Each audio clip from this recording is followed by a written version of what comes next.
62. Bersedekah, berdoa untuk semayat. Oke, bismillahirrahmanirrahim. Did you find it? Bersedekah, giving charity ya. Bersedekah, you say in English what? Giving? Charity. Giving charity or giving alm. What? Giving? Alm. How do you spell alm? A-L-M. Alm.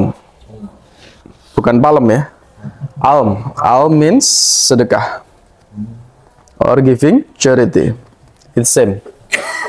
So in istilah agama there is giving alm. Giving alm and also praying for the janazah or mayat ya, mayit. Babus sadaqah anil mayit wa du'a lahu. Qala Allah Ta'ala walladzina ja'u min ba'dihim yaquluna rabbana ighfir lana wa li ikhwanina alladhina sabaquna fil iman. This is the very clear and absolute dalil about we pray for the janazah or ahli al-qubur.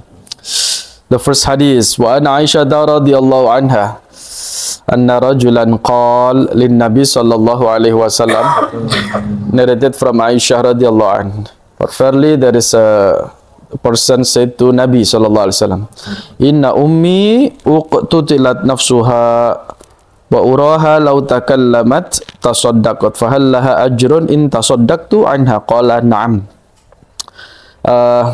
Indeed my mother already passed away. Aku yakin jikalau ia sempat berbicara tentulah ia bersedekah. I'm sure if she could speak, could tell something, of course she will giving alm, she will give alm, she want to do sedekah. Apakah ia akan mendapatkan pahala? Does she will atau will she get a reward or good reward if I do sedekah for her in the name of her? Nabi and then replied, absolutely. Muttafaqun alaih. Muttafaqun alaih means this is very 100% valid hadith. No doubt, no hesitation ya. Rawahu Bukhari and Muslim. It means that when you give sedekah in the name of your parent or one of your parent who already passed away, so the reward will be sent for her or for him. This is also, there is a very famous story in the kitab of I'anatul Talibin. In the kitab of I'anatul Talibin, one day there is a soleh person, a pious person, ada orang soleh. He saw in his dream, dia melihat di dalam mimpinya. Di dalam mimpinya, in the cemetery, di dalam kuburan itu, di kuburan itu, many of the janazah, many of ahli kubur, rebutan paket umum. Rebutan paket umum. Banyak jenazah, banyak ahli kubur itu yang berebut paket umum. Paket umum itu apa? Paket umum adalah doa lil mu'minina wal mu'minat. Itu paket umum. Kemudian si orang soleh ini melihat ada seorang syekh di antara ahli kubur itu. Ya syekh, kenapa engkau tidak berebut paket umum kayak orang-orang? Kemudian si syekh ini replied, I have a son. Saya punya anak, namanya Bakol. Namanya Bakol, dia adalah penjual sayur di pasar.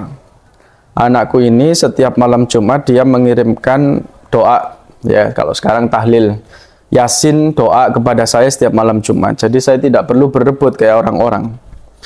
Kemudian si orang soleh yang bermimpi ini bangun dari tidurnya, kemudian dia ngecek betul tidak di pasar itu ada orang bernama Bakol penjual sayur. Dicarilah, kemudian ketemu, ditanya, kamu punya ayah? Saya tidak punya ayah. Terus amalan apa yang kamu lakukan untuknya? Saya setiap malam Jumat itu mengirimkan doa untuknya. Dibacakan tahlil, bacakan Yasin. Oh ya sudah, berarti klop dengan mimpinya. Tak lama kemudian, and then some months later, si orang soleh ini bermimpi lagi. Melihat mimpi yang sebelumnya itu sama. Tapi dia melihat si syekh tadi, ahli kubur yang syekh tadi itu kok ikut berebut. Kenapa ya syekh, kau ikut berebut paket umum, doa paket umum? Dia mengatakan, saya sudah tidak dapat kiriman doa lagi. Anak saya meninggal. Kemudian dia bangun, ya. Kemudian si orang soleh ini ngecek lagi ke pasar. Dicarilah si pemuda namanya Bakal, tidak ada. Dia sudah meninggal. Artinya apa? Artinya adalah kisah ini nyata karena dituturkan oleh orang soleh ya. Bahwa doa itu nyampe. Doa itu nyampe satu, yang kedua sodako itu juga nyampe. Makanya tradisi NU itu apa? Tahlil itu kan sedekah, ada berbagi makanan di situ. Tapi sedekah itu semampunya, nek gak yo gak mopo. Dunga notok, mbasyo ngombe cuma minum teh saja ndak apa-apa. Nah inilah yang saya ndak suka, yang dikritik oleh anak-anak zaman sekarang ini, yang sok-sok kota, sok milenial, sok Gen Z. Bahwa tahlil itu merepotkan, bahwa tahlil itu menghabiskan uang. Loh yang nyuri itu lo siapa? Harus dengan makanan yang banyak, harus sampai orang bungkus pulang. Enggak harus. Yang penting itu kamu ngundang beberapa orang pun cukup. It is enough for you to invite some people. And then you pray together. Mau dikasih gorengan tok saja sudah cukup, enggak apa-apa, diniati sodako. Gitu loh. Nah ini hadisnya ini adalah hadis yang sahih. Ditanyakan langsung kepada Rasulullah. Seandainya orang yang wafat itu bisa diajak ngobrol, requestnya apa? Pasti dia ingin tolong sedekahkan atas nama saya. Tidak perlu mahal-mahal. Anda kalau punya kakek nenek yang sudah tidak ada atau orang tua salah satu keduanya ya, hari Jumat Anda ke masjid, kemudian diniati ya, ini 5.000 atau 2.000, 5.000 dalam hati saja, semoga pahalanya nyampe kepada kakek saya atau almarhum nenek saya. Itu sudah luar biasa itu. Sudah luar biasa.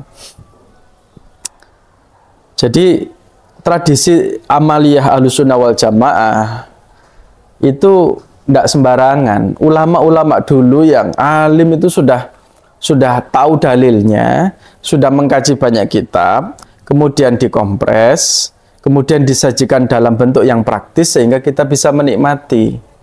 Gitu kok ya masih banyak orang membantah, terutama orang-orang di perkotaan. Padahal ini jelas. Satu, tadi dibuka dengan ayat Al-Quran. Yang kedua hadis. Loh, urutannya dalam Islam itu kan begitu. Kalau kita mencari evidence, mencari referensi, ada sumber yang primer. Yang pertama adalah Al-Quran. Tadi kan Al-Quran. Mana?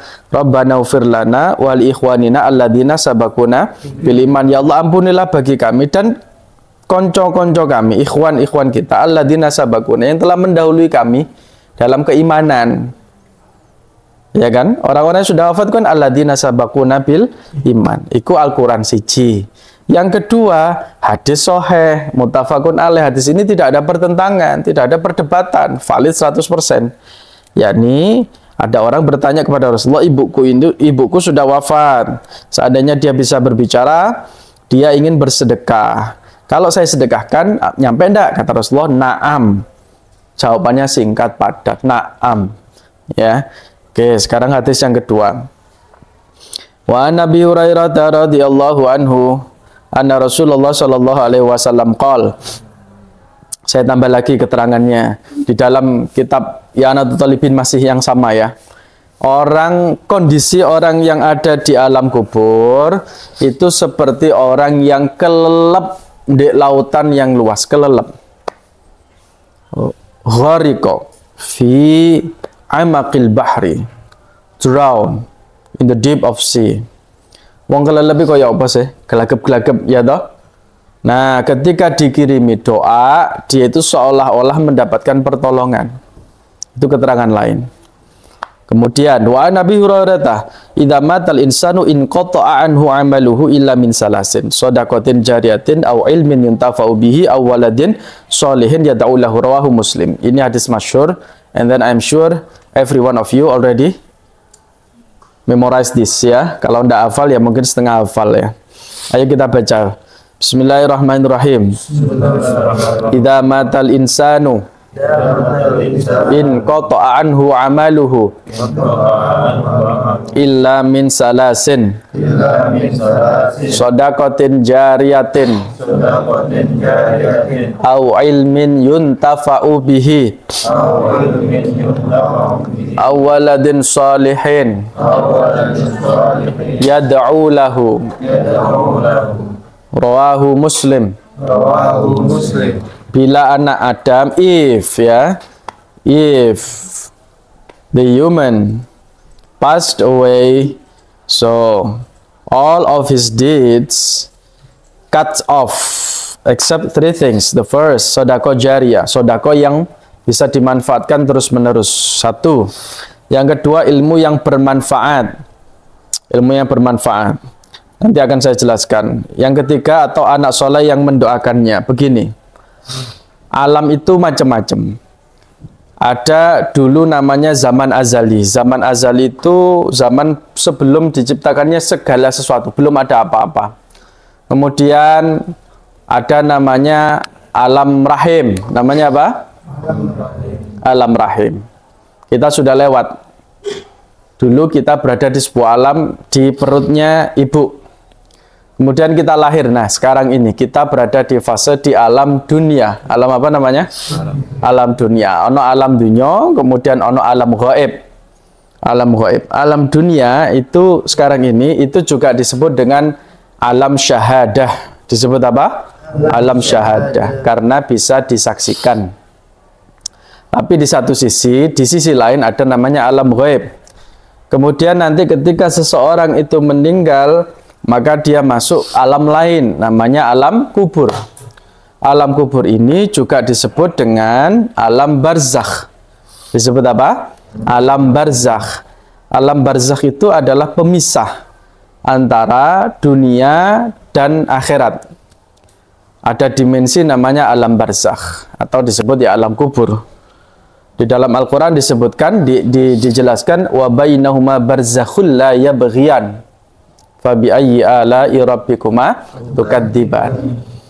Nah, semua ulama Ahlussunnah wal Jamaah sepakat dengan dalil tadi bahwa selagi ruh itu berada di alam barzakh itu masih bisa menerima pahala seperti sedekah tadi itu. Buktinya ini tadi, anak soleh yang mendoakan kedua orang tuanya itu sudah end of the debate.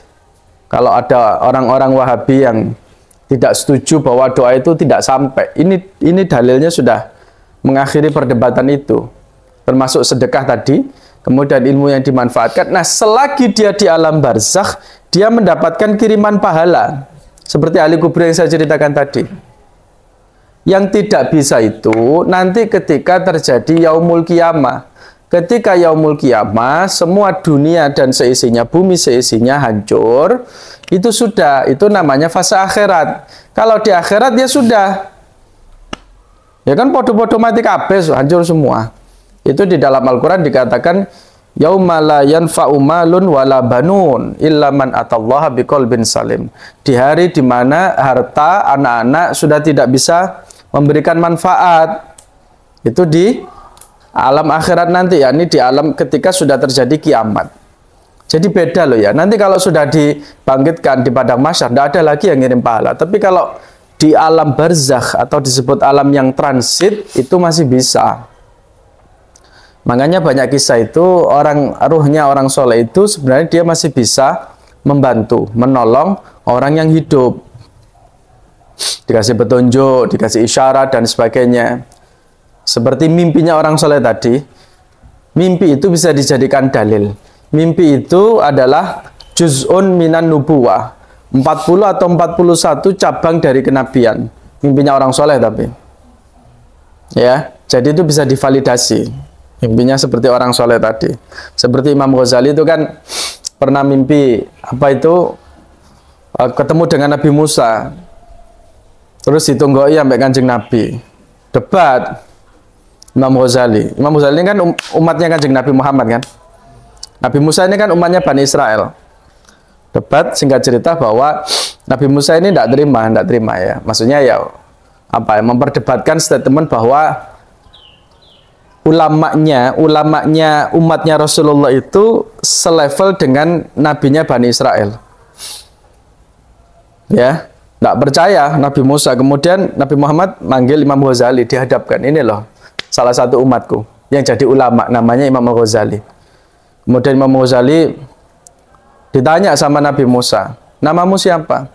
Nama saya adalah Al-Ghazali, Imam Abu Hamid, namanya Abu Hamid bin Muhammad bin Muhammad bin Muhammad dan seterusnya. Dia nyebut nama itu panjang. Loh, saya kan cuma nanya kamu nama, kenapa kok kamu nyebutnya panjang? Terus kata Imam Ghazali, bukankah kamu ketika ditanya oleh Allah, wahai Musa, ma fi yaminika, apa yang ada di tanganmu? Nabi Musa kan di dalam Al-Quran menyebut, ini adalah tongkatku. Saya pakai tongkatku ini untuk ngurak domba, mengembala domba. Kemudian saya pakai untuk menjadi teken ya, untuk berjalan, bla bla bla bla bla bla bla. Itu kan di dalam Al-Quran Nabi Musa ditanya sama Allah satu pertanyaan, tapi dia jawabnya banyak. Wah, akhirnya Nabi Musa dari situ mengakui, ya anjing betul, bahwa ulamanya, umatnya Nabi Muhammad itu setara nabinya Bani Israel. Ini kan mimpi, ini bisa dijadikan dalil, gitu loh. Ya, ini kisah yang terkenal sekali. Nah, kemudian ini dalil bahwa amal itu nyampe meskipun orang itu sudah meninggal, ya. In qata'an muluk, kecuali 3 ini. Yang pertama sedekah jariyah yang bisa dimanfaatkan oleh publik, ya.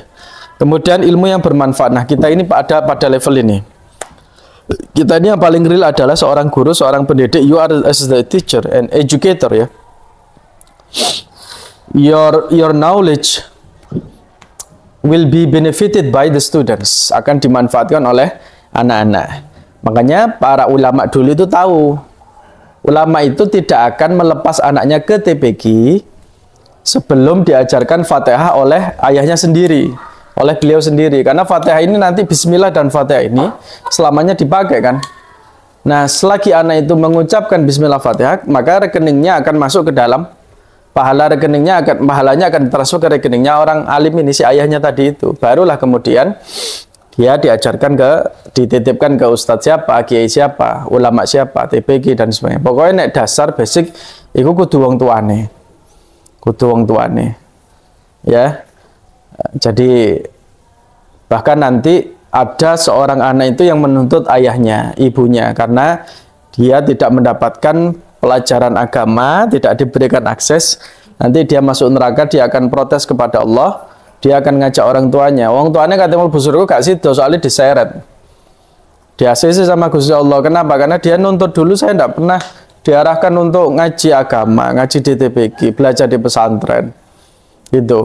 Nah, ini kan menjadi bumerang. Satu sisi anak itu adalah titipan, dia bisa, karena titipan nanti akan diambil oleh yang menitipkan, yakni Allah. Gitu, nanti akan dimintai pertanggungjawaban. Anakmu soleh enggak? Anakmu soleha enggak? Sholatnya ya apa? Maca Qur'ane ya apa? Nah, itu nanti seperti itu. Au waladin solihin yad'u lahu, atau anak yang soleh. Anak yang soleh. Soleh itu baik, ya, yang mendoakan baginya. Titik. Babu sana'i nasi 'alal mayyit. Sanjungan manusia terhadap mayit. Ana Nasir radhiyallahu anhu qala marru bil janazah. Mereka melewati jenazah, lalu mereka memuji jenazah tersebut dengan ucapan fasnau alaihi khairan, faqala Nabi sallallahu alaihi wasallam wajabat. Summa marru bi ukhra fasnau alaiha syarran, faqala Nabi sallallahu alaihi wasallam wajabat.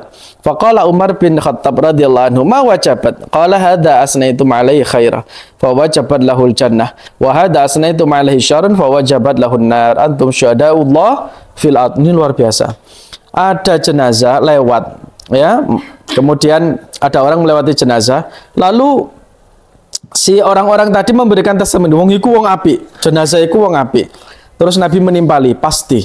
Kemudian mereka melewati jenazah yang lain, mereka mencela dengan ucapan jenazah iku buruk, biyane senengane enggak dosa dan sebagainya. Maka Nabi bersabda, pasti, iya pasti. Terus Sayyidina Umar berkata, apa yang pasti? Nabi bersabda, yang ini, yang kalian puji itu dengan ucapan baik, pasti dia mendapatkan surga untuknya.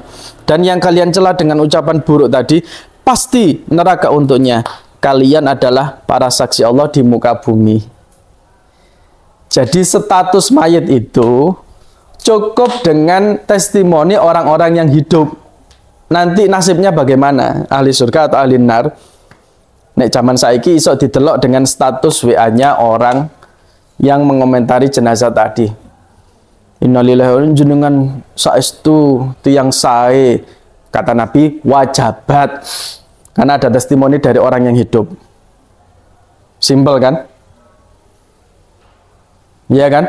Ini dalilnya Nabi loh, wajabat. Makanya terus tadi ada jenazah yang jelek, sahabat mengomentari dia orang yang buruk.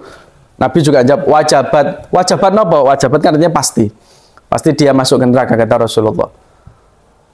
Konklusinya adalah antum syuhada. Anda adalah yang menyaksikan. Yang menyaksikan dia selama bagaimana berinteraksi di tengah masyarakat.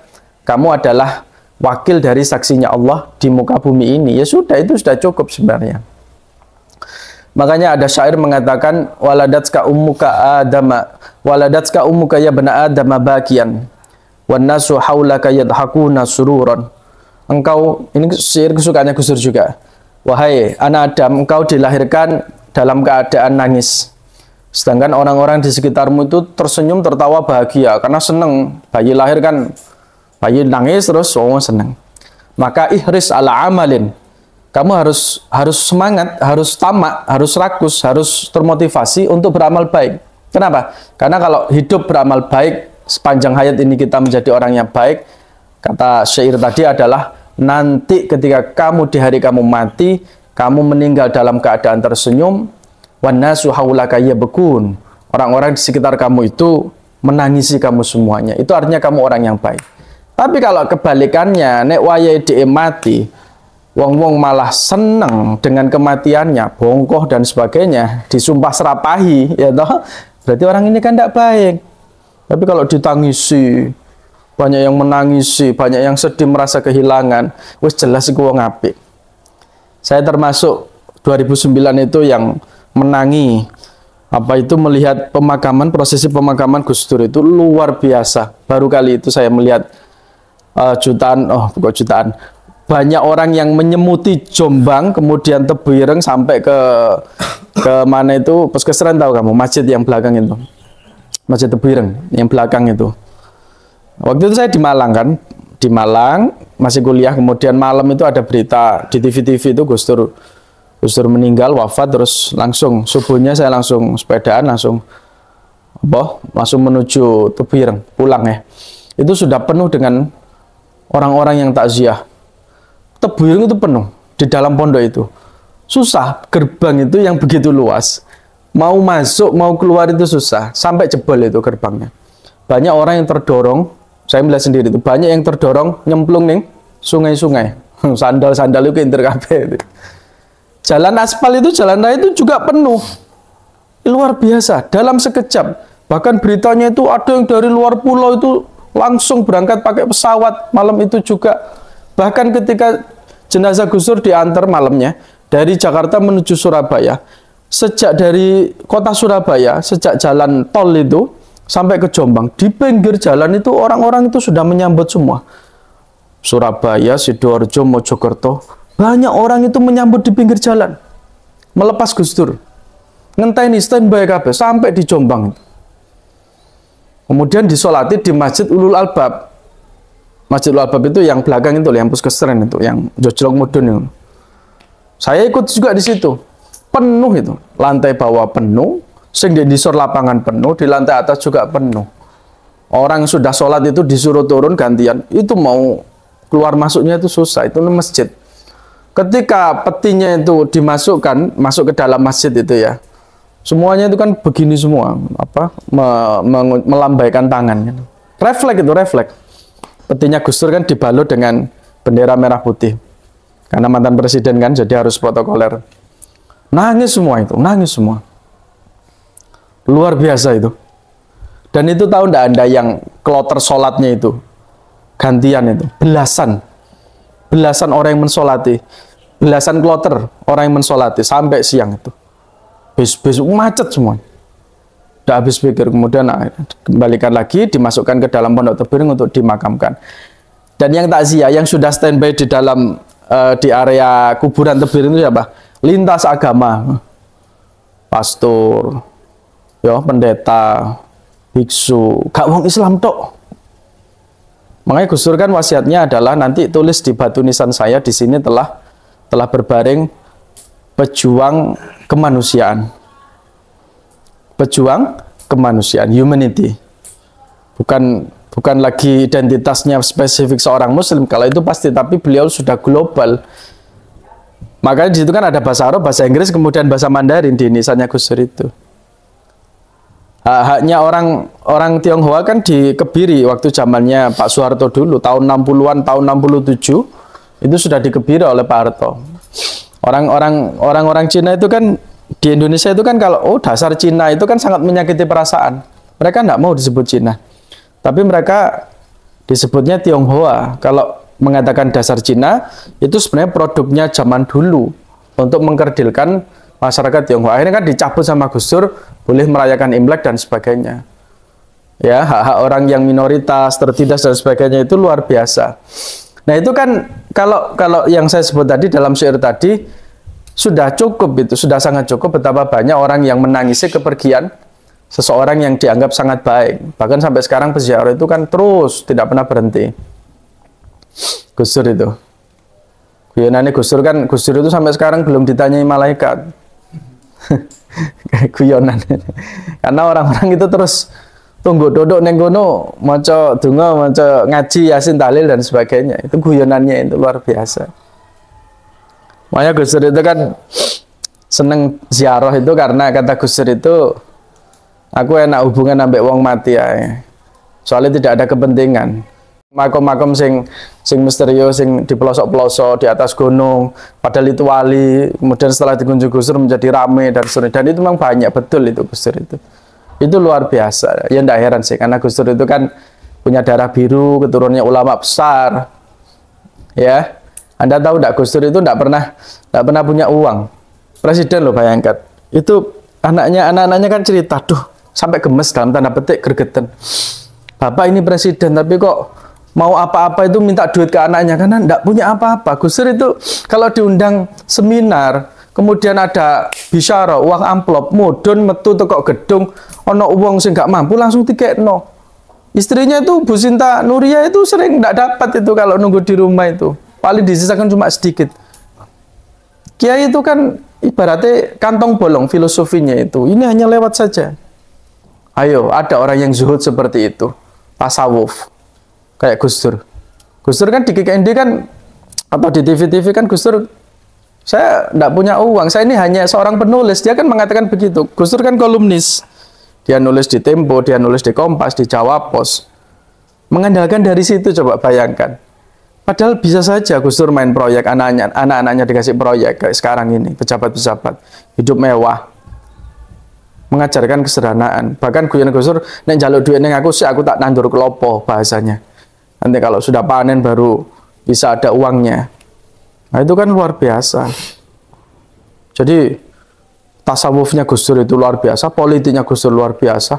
Belum lagi beliau poligot ya, bisa bahasa asing banyak. Saya itu tertarik kalau di YouTube itu nyari Gus Dur berbicara dalam bahasa Arab atau bahasa Inggris, bahasanya bagus sekali.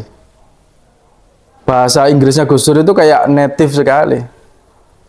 Ya, cerdas. Kan Anda kalau lihat guyonan politiknya Gus Dur itu. Indonesia have 5 presidents, kalau nggak salah. The first president is crazy about the woman. The second president is crazy about the wealth atau the fortune, kata Gus Dur ya. The third president, siapa presiden ketiga? Is crazy about the science, about the knowledge. Kemudian Gus Dur ya. The fourth president is me, driving people crazy. Hahaha, bikin orang gila. Kata, I like it, kata Gus Dur. I like it, nek terjemahkan ini cocok katanya. Nah itu kan bagus toh.